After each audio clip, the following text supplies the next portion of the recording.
Hello everyone, welcome to my YouTube channel. आज का जो हमारा टॉपिक है ये क्लास 12 बोर्ड के एक टॉपिक जिसका नाम है फ्रेस्नेल बाइप्रिज्म, उसके बारे में पढ़ने वाले हैं। फ्रेस्नेल बाइप्रिज्म का एक्चुअली हम क्यों स्टडी करते हैं? फ्रेस्नेल बाइप्रिज्म से क्योंकि हमें दो coherent sources of light obtain करनी होती है, इसीलिए हम इसका यूज करते हैं। ये बना कैसे होता है? जो फ्रेस्नेल बाइप्रिज्म है ये दो प्रिज्म को क्या करके मिला होता है, ज्वाइन करके बना होता है, इसलिए इसका नाम बाइप्रिज्म है ना। तो हमने दो प्रिज्म को अगर एज टू एज रख दिया, इसको हमने ज्वाइन करा, तो यहाँ से हमें एक ऐसा सेटिंग मिलेगा फ्रेस्नेल बाइप्रिज्म का जो कि जिसका एंगल क्या होगा, सेंट्रल वाला 179 डिग्री का, और बाकी दोनों एंगल हाफ ऑफ डिग्री हो जाएंगे। तो ये कंप्लीट एक तरह का ट्राइंगल हो जाएगा, लेकिन ये हमारा बाइप्रिज्म बन गया। इसी बाइप्रिज्म की यूज करके हम क्या करते हैं, दो कोहेरेंट सोर्सेज को ऑब्टेन करते हैं। और टू कोहेरेंट सोर्सेज को हम ऑब्टेन क्यों करते हैं? क्योंकि जब हमें कोहेरेंट सोर्सेज मिल जाएंगे उसी से हम क्या स्टडी कर सकते हैं, लाइट का एक फिनोमिना जिसे हम कहते हैं इंटरफेरेंस फिनोमिना। ठीक, तो आइए देखते हैं। तो यहाँ पे यूज में आप ये लिख सकते हो, अगर शॉर्ट नोट के लिए आया एग्जाम में, बोर्ड एग्जाम में 2 मार्क के लिए, तो आप लिख सकते हो it is an optical device which is to produce two coherent sources by the of light by the phenomena of refraction of light so that we can obtain interference pattern. ठीक है, याद रखिए अपने बोर्ड में 2 mark के लिए आने वाला, या तो रे डायग्राम आ जाएगा और या तो रे डायग्राम के साथ ही आ गया तो 3 मार्क के लिए आ जाएगा। तो रे डायग्राम इसका इंपॉर्टेंट है, वो 2 मार्क के लिए आता है। ठीक है, और अगर दोनों आए एक साथ तो क्या होगा, 3 मार्क के लिए क्वेश्चन हो जाएगा कि इसका यूज क्या है, मतलब ये किस लिए यूज होता है। अब आ जाइए हम रे डायग्राम से समझते हैं कि हम कैसे इंटरफेरेंस पैटर्न और दो वर्चुअल सोर्सेस को ऑब्टेन करते हैं। तो अगर आप डायग्राम में देख सकते हो ए बी सी ये हमारा हो गया फ्रेस्नेल बाइप्रिज्म। इसको एग्जैक्टली हमने जो ए पॉइंट क्या है उसके एग्जैक्टली सामने हमने क्या कर रखा है, सोर्स को रखा है। ठीक है, ये हमारे सोर्स को रखा है, एक तरह का मोनोक्रोमैटिक सोर्स, इसको हमने रखा है।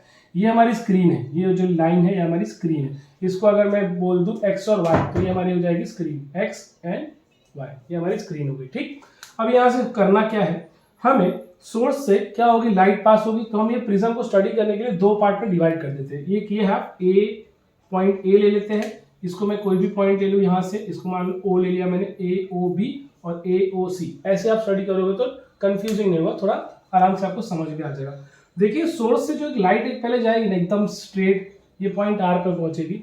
तो यहाँ पे जो लाइट के साथ क्या होगा, पहुंचने वाले जो सोर्सेज रहेंगे ये क्या होंगे, इनका फेज डिफरेंस 0 होगा। तो इसलिए ये पॉइंट पे हमेशा आपको क्या मिलेगा, सेंट्रल ब्राइट बैंड या सेंट्रल मैक्सिमा मिलेगा। ठीक, ये पॉइंट पे, क्योंकि यहाँ से ये एग्जैक्टली सोर्स के सेंटर में, तो यहाँ से जो भी रे ऑफ लाइट जाएंगी वो क्या होंगी, उनका फेज डिफरेंस क्या होगा, हमेशा 0 होगा। ठीक है, पाथ डिफरेंस 0 होगा। तो यहाँ पे हमेशा क्या होगा, सोर्स ऑफ यहाँ पे जो इंटरफेरेंस पैटर्न मतलब जो भी ऑब्टेन होगा पॉइंट, वो हमारा कैसा रहेगा, सेंट्रल मैक्सिमा रहेगा। ठीक, अब स्टडी करते हैं इसको बाइप्रिज्म को। तो देखिए यहाँ से जैसे ही रे ऑफ लाइट यहाँ से जाएंगी, अपर हाफ की बात कर रहा हूं मैं, अगर यहाँ पे गई पॉइंट बी पे आई, रिफ्रैक्ट होके ये लाइट कहाँ पे गई, रे ऑफ लाइट पॉइंट क्यू पर पहुंच गई।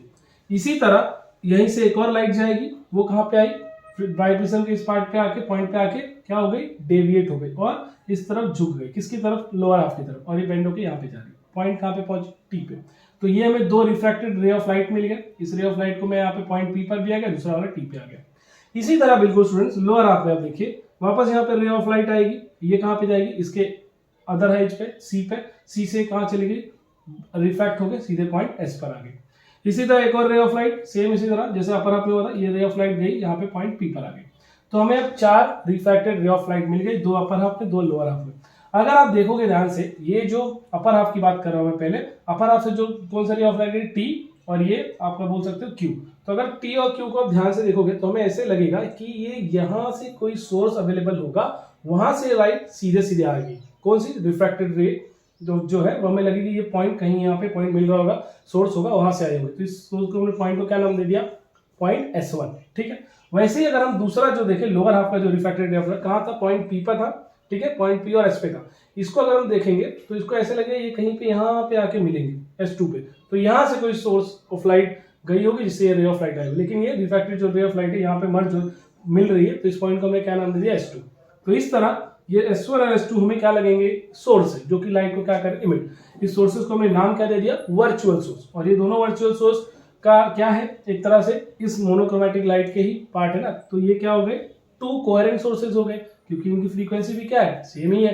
ठीक है, और सेम सेट ऑफ पोलराइजेशन में भी एक तरह रहेंगे। तो इसलिए S1 और S2 हमारा क्या हो गया, 2 कोहेरेंट सोर्सेज। ठीक है, तो आई होप आपको ये समझ में आ गया, हमें 2 कोहेरेंट सोर्सेज मिल गए। अब 2 कोहेरेंट सोर्सेज तो हमें ऐसा लगे ये जो रीजन है पॉइंट पी ओ टी, यहीं पे ये जो हमने माना है virtual source ray of light आ रही है जो रिफ्लेक्टेड ले, यहाँ पे क्या करेंगे, सुपरपोज करेंगे, सुपरइम्पोज करने से क्या होगा, अल्टरनेट यहाँ पे क्या होगा, कंस्ट्रक्टिव और डिस्ट्रक्टिव इंटरफेरेंस पैटर्न ऑब्टेन होगा।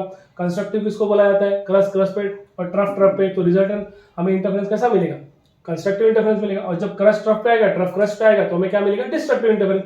तो इस तरह हमें क्या मिल जाएगा, कंस्ट्रक्टिव और डिस्ट्रक्टिव इंटरफेरेंस पैटर्न। और उससे हमें क्या मिलेगा यहाँ पे, alternate dark and bright band. देखिए डार्क ब्राइट, मैंने ये जो ब्लू कलर का है इसको मैंने क्या रिप्रेजेंट कर दिया, डार्क। तो आप देख सकते हो स्क्रीन पे आपको क्या मिल गया, अल्टरनेट डार्क एंड ब्राइट। ठीक है, तो आई होप आपको ये समझ में आ गया फ्रेस्नेल बाइप्रिज्म। ठीक है, जो कि बोर्ड एग्जाम में 2 या 3 मार्क के लिए आ सकता है। तो अगर 2 मार्क के लिए आया तो सिर्फ आपको रे डायग्राम पूछा जाएगा, और अगर शॉर्ट नोट आया तो आपको 3 मार्क्स के लिए पूछा जाएगा। ठीक है, थैंक यू।